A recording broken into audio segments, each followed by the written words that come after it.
We spoke a little bit about hierarchies in the lesson on relational database design. So here you'll see the actual code.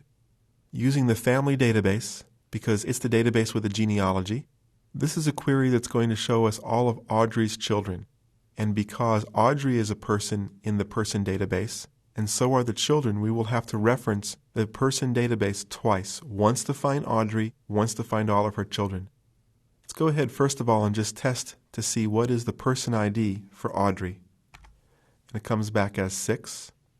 A little more room here for the results. So in this query, beginning in the from clause, notice that we're looking at the person table twice. The first time, from DBO person, we will be able to refer to that table as the person table in the query.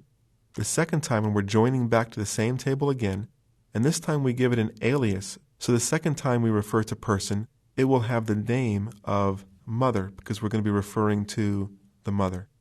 And we're connecting these two references to the same table by the mother ID equals the person ID. So here's the person version of that table. It doesn't duplicate the data or anything, it's just another reference to the table.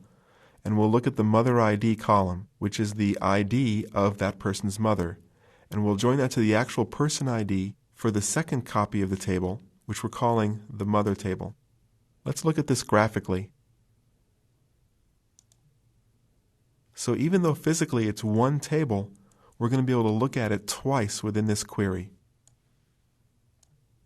And wherever there's a row that has a mother ID that matches up with the person ID, we're going to be able to match up between that person or the child and the mother, looking at the mother's ID.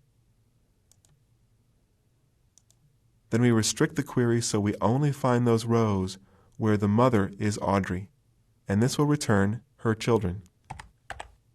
A similar query, and this one actually breaks it out further, is this query finds each child plus their mother and their father. So, walking through the from clause, the first table is the person table. This will represent every child. Not every person has a father listed in the database. So we're going to do a left outer join so we can include every person, whether or not there's a reference to the father listed in this database. And then an inner join with mother. Let's go ahead and see this graphically.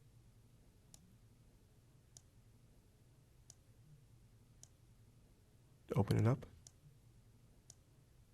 So here's father ID connecting up to the person ID, mother ID connecting to the mother representation person ID. And this is a good thing to point out as well. When we hover over the actual connection, you'll see that it's an inner join, and then this is a left outer join, and it graphically represents the combination of the intersection plus all the rows on the other side. And if you right-click, the context menu allows you to change the type of outer join here, which is actually pretty cool. So execute this query, open it up. Here is the child. We also pull out their gender, the date of birth, and the full name of the father and the mother.